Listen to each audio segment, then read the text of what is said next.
Olá, pessoal. Então, vamos dar continuidade ao nosso resumo sobre tópicos de cálculo vetorial.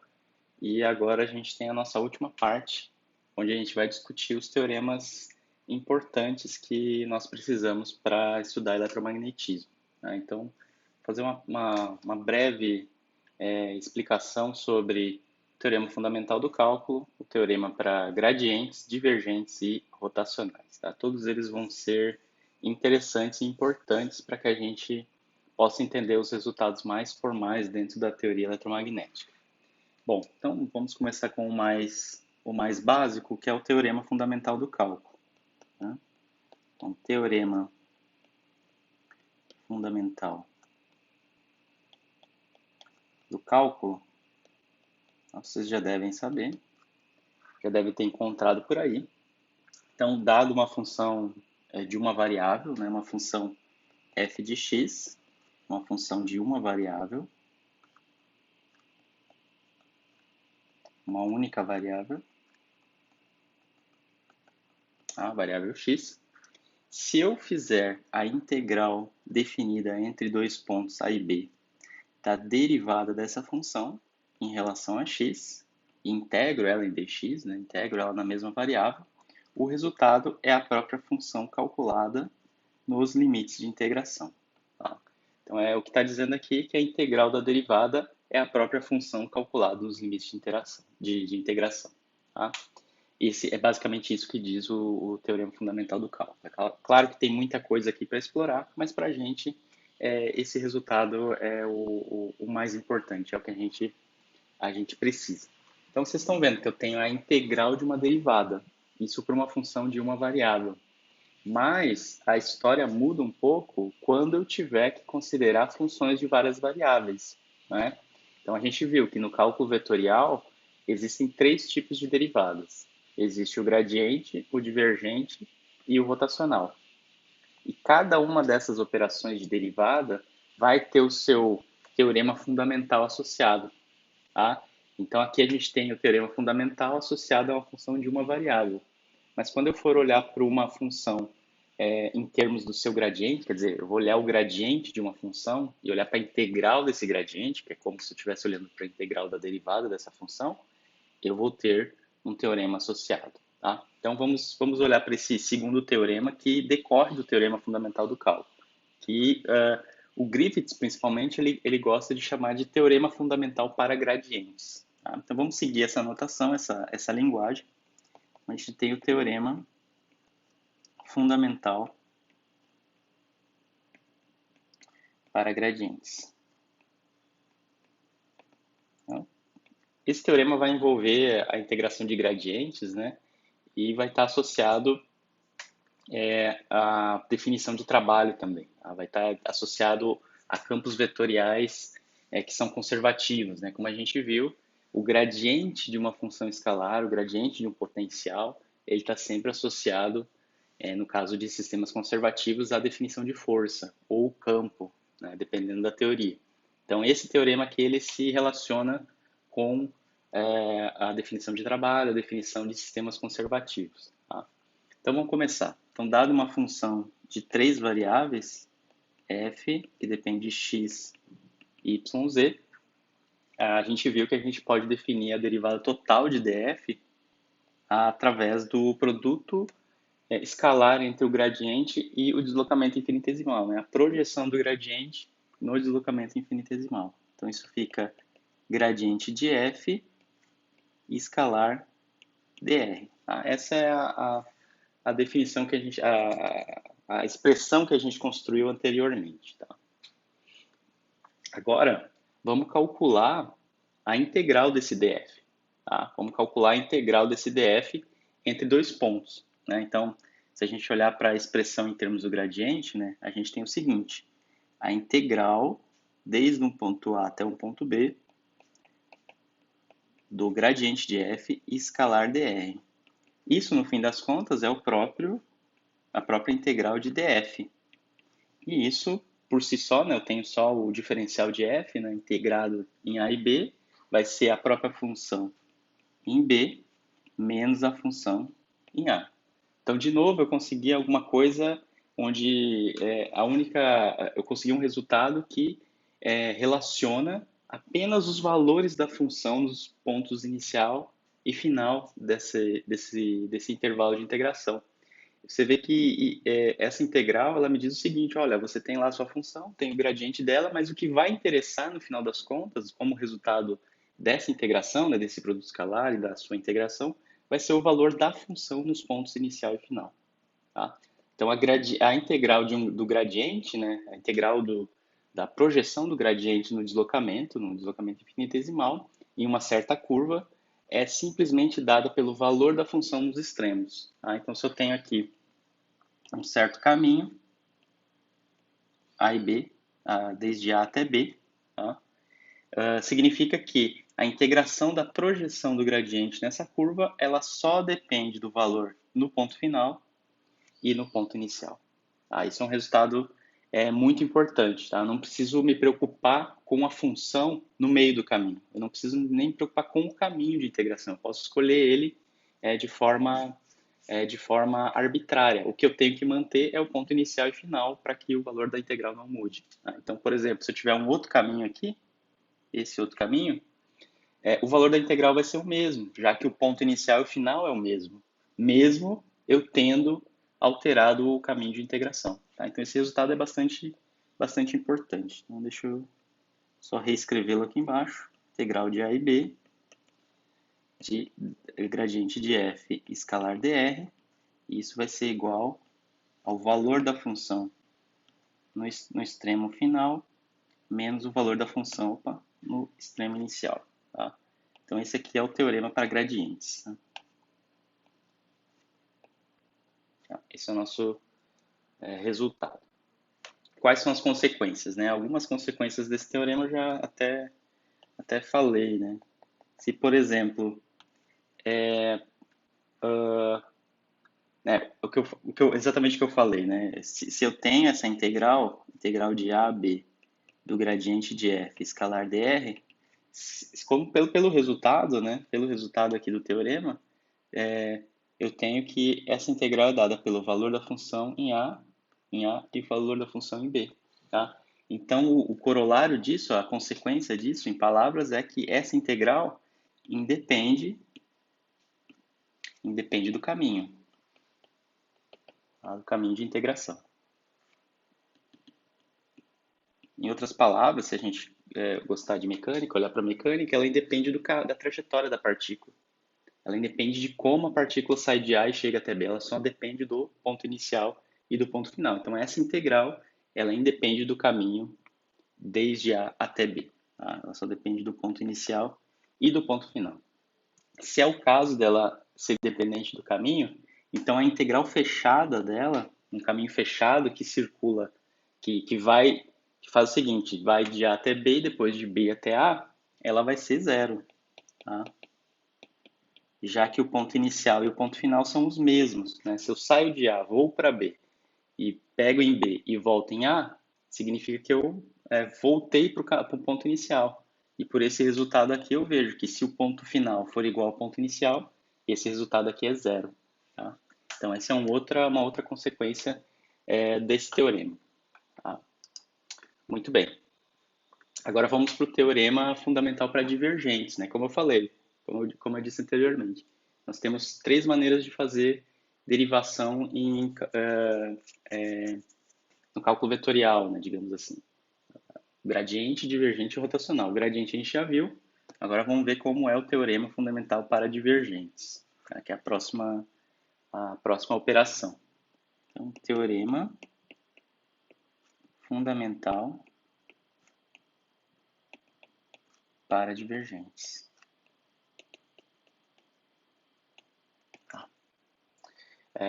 Então, para estabelecer esse teorema, eu vou ter o seguinte. Vamos considerar o seguinte. Primeiro, vou considerar um volume. Tá? Pode ser o volume de uma esfera, para ficar mais fácil para desenhar. Tá? Então, aqui eu tenho uma esfera, tem o seu volume e tem sua área, né? A área da superfície da esfera. Então, aqui dentro eu tenho um volume V, e aqui eu tenho a minha superfície S. Então, eu tenho um volume finito cuja fronteira é essa superfície S. Tá? Ok. Além desses objetos, né, além desse volume e dessa superfície, vamos considerar um campo vetorial A, tá? Um campo vetorial A definido em todo o volume, né, em todo o espaço. Tá? Pode ser um campo de velocidades, pode ser o campo elétrico, tá? É um campo que está definido em todos os pontos desse meu espaço tridimensional. E o que o teorema estabelece? Estabelece o seguinte, que a integral no volume, tá? Então aqui desse lado vai ser a integral da derivada do campo, né? Se a gente lembrar dos outros teoremas aqui para cima, a gente vai ver que a gente sempre tem desse lado esquerdo sempre a integral de uma coisa que é uma derivada, né? Então aqui eu tenho a integral do gradiente. Então aqui agora, né, eu vou ter a integral, tá, no volume também de uma operação de derivada. E a operação de derivada que eu estou considerando agora é o divergente.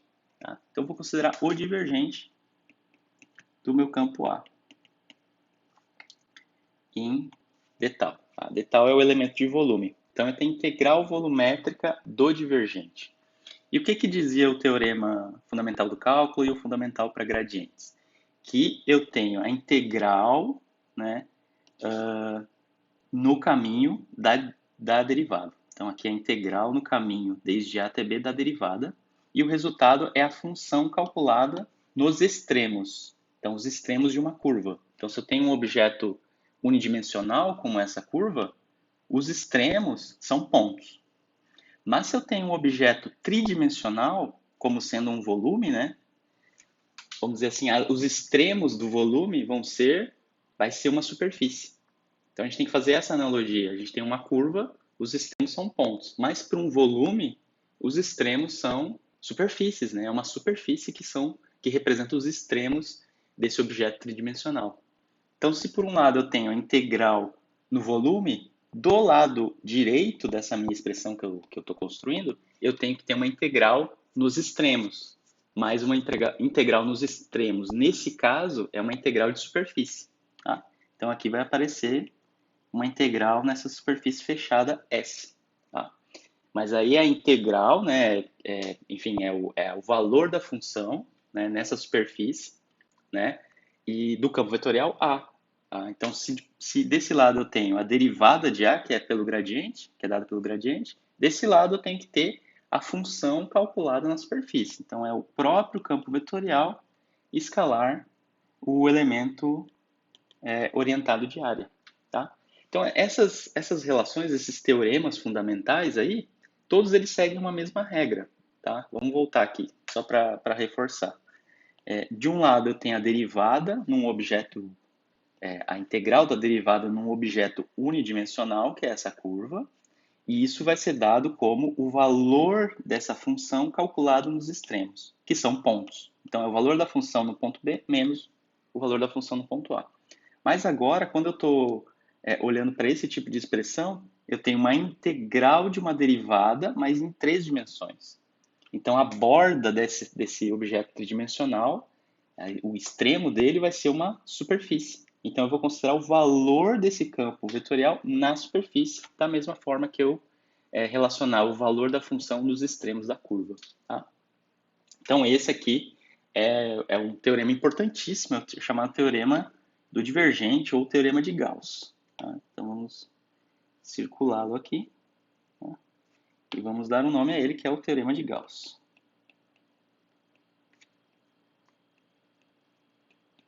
Ou do divergente. Tá? Ele é muito utilizado dentro do eletromagnetismo, né? Principalmente quando a gente quer relacionar fluxos, né? A gente quer calcular fluxos e relacionar isso com quantidade de carga dentro de englobado por uma certa superfície, né? Então a gente tem a integral do divergente do campo no volume V, né? Essa relação está dizendo que a integral do divergente do campo no volume V é igual ao valor da função no contorno. É exatamente isso que eu havia frisado antes. Então, é nesse caso Porque a gente tem um volume, o limite, né, o extremo é uma superfície S, né, uma superfície fechada. Tá? Então, esse é o teorema de Gauss. A gente pode agora discutir um pouquinho sobre o que representa o teorema de Gauss, né? Até nas notas de aula eu faço uma discussão considerando que esse meu campo vetorial A, que está definido em todo o espaço, é um campo de velocidades, né? Se esse A for um campo de velocidades, então significa que essa integral de superfície representa o fluxo de A através dessa superfície, né? Porque o que eu tenho aqui? Eu tenho a projeção do vetor A, eu tenho a projeção desse meu campo vetorial na superfície. Quer dizer, está dizendo quanto desse vetor A atravessa a superfície, né? Porque se esse produto vetorial, perdão, se esse produto escalar for zero, significa que eu não tenho o vetor A atravessando essa superfície, tá? Mas se esse produto escalar for diferente de zero e eu integrar, significa que eu estou calculando todas as linhas de campo A que estão atravessando essa superfície. Então, essa integral que está aqui, desse lado direito, representa o fluxo através dessa superfície, tá? Desse outro lado aqui, a integral volumétrica, né, a gente sabe que o divergente, né, a gente já viu lá na videoaula anterior, que o divergente de um vetor A, de um campo vetorial A, mede a dispersão dos vetores em relação a um ponto, ou seja, se eles estão convergindo para esse ponto, se as linhas de campo estão convergindo, ou divergindo desse ponto específico, né? Então, a integral de volume dessa medida da divergência ou convergência das linhas de campo, ela vai medir quantas fontes desse campo ou sorvedouros desse campo eu vou ter dentro desse volume. Ou seja, quantos pontos as linhas de campo convergem, que seriam os sorvedouros, e quantos pontos eu tenho de fontes, né? Quantos pontos podem ser interpretados como fontes, que são aqueles pontos onde as linhas de campo divergem desse ponto, né? Então, essa integral no volume está contando quantos pontos eu tenho de fonte ou sorvedor. Tá? Então, de um lado, né, do lado esquerdo, eu tenho o número de fontes e sorvedor, e do outro lado eu tenho o fluxo desse campo vetorial através da superfície que engloba essas fontes e sorvedores. Né? Isso tem que ficar bem claro. Essa superfície S ela não é qualquer superfície S e esse V não é qualquer volume. Tá? Esse volume V ele tem que ter como fronteira essa superfície S. Essas duas coisas estão amarradas. Eu não posso pegar qualquer superfície. Quer dizer, de fato eu posso pegar qualquer superfície desde que ela englobe o volume V. Tá? Então, de um lado eu tenho o número de fontes e sorvedores dentro do volume V e do outro lado eu tenho o fluxo causado pelo campo vetorial que vem dessas fontes ou desses sorvedores. Tá? Então, essa é basicamente a interpretação física do teorema de Gauss. Tá? Quando a gente for falar de fontes e sorvedores em eletromagnetismo, a gente vai estar falando de cargas elétricas. Tá? Nossas fontes de campo, em geral, são cargas elétricas ou distribuições contínuas de carga. Ok. Então, agora vamos para o último teorema, que é o teorema para rotacionais. Tá? Na mesma linha, seguindo a mesma ideia. Tá? Então, agora, vamos lá, temos o teorema fundamental para rotacionais. Tá? Então, a nossa última operação de derivação com vetores é o rotacional do vetor. Né? Como a gente sabe, o rotacional de um vetor ele vai calcular o quanto um campo vetorial gira em torno de um ponto. Né? Como a gente deu o exemplo passado, né, na videoaula passada, se você tem um fio por onde passa uma corrente elétrica constante, né, estacionária, você tem ao redor desse campo um campo magnético que tem essa propriedade de ter um giro em torno desse ponto fixo, que é algum corte nesse fio. Né? Em qualquer ponto desse fio, você olha ao redor e você vai ver um campo magnético que se fecha em torno desse fio. Então, significa que esse campo magnético, ele tem um rotacional diferente de zero. Né? A gente discutiu isso. Tá? Então, esse teorema ele vai relacionar essa operação de rotacional, a rotacional do vetor A, tá? A sua integral numa superfície com o campo vetorial, com a integral desse campo vetorial em um certo circuito que engloba essa área. Tá? Vamos ver isso aí com mais detalhes. Então, de um lado eu tenho a integral numa superfície do rotacional de A. Tá? Vocês estão vendo, tem um vetor aqui. Então, eu vou projetar isso na área. Tá? Então, isso aqui é a projeção do rotacional numa certa área, tá? Que determina que essa área está relacionada com essa superfície S. E isso aqui vai ser igual, né? Então, de novo, o mesmo raciocínio. Se eu tenho uma integral de superfície aqui, de uma derivada, então, para eu ter a função aqui, eu tenho que ter uma integral numa curva, que é uma dimensão a menos, né? Se por um lado aqui no teorema da divergência eu tinha três dimensões, que é a integral no volume igual a uma integral em duas dimensões, agora aqui eu tenho uma integral em duas dimensões, ela tem que ter relacionada com uma integral em uma dimensão, tá? E no caso aqui vai ser uma integral fechada, tá? Na curva C, que engloba a superfície S, tá? Mas o que vai aparecer aqui? O próprio campo, né? Vai aparecer o próprio campo A escalar dl, que é um elemento infinitesimal de deslocamento. Tá? Vamos ver isso geometricamente. O que significa? Eu tenho aqui, então, essa minha área, tá? Essa minha superfície S. Tá? Então, aqui eu tenho a superfície S. E tenho esse meu campo vetorial lá dentro. Né? Eu tenho esse meu campo vetorial definido em todo o espaço. Mas eu calculo o rotacional que está projetado na superfície, né? Que é o que está dizendo aqui. Calcule o rotacional de A e projete-o na superfície S. Tá? Então lá eu vou ter, vamos imaginar que o rotacional seja diferente de zero, então eu tenho esse campo vetorial girando aqui em torno de diversos pontos, por exemplo. Tá? Eu tenho isso, eu posso ter isso, enfim. Tem um desenho nas notas de aula, um diagrama um pouquinho, talvez, mais interessante. Tá? Então eu tenho esse campo definido em diversos pontos, eu calculo esse rotacional em diversos pontos. Tá? O que acontece, pessoal, aí tem uma análise um pouquinho mais rebuscada, que eu não vou fazer aqui. O que acontece é que as componentes do rotacional que estão aqui dentro da superfície, elas se cancelam aos pares. E o que sobra são só as componentes do rotacional que estão diretamente, que estão projetadas na curva.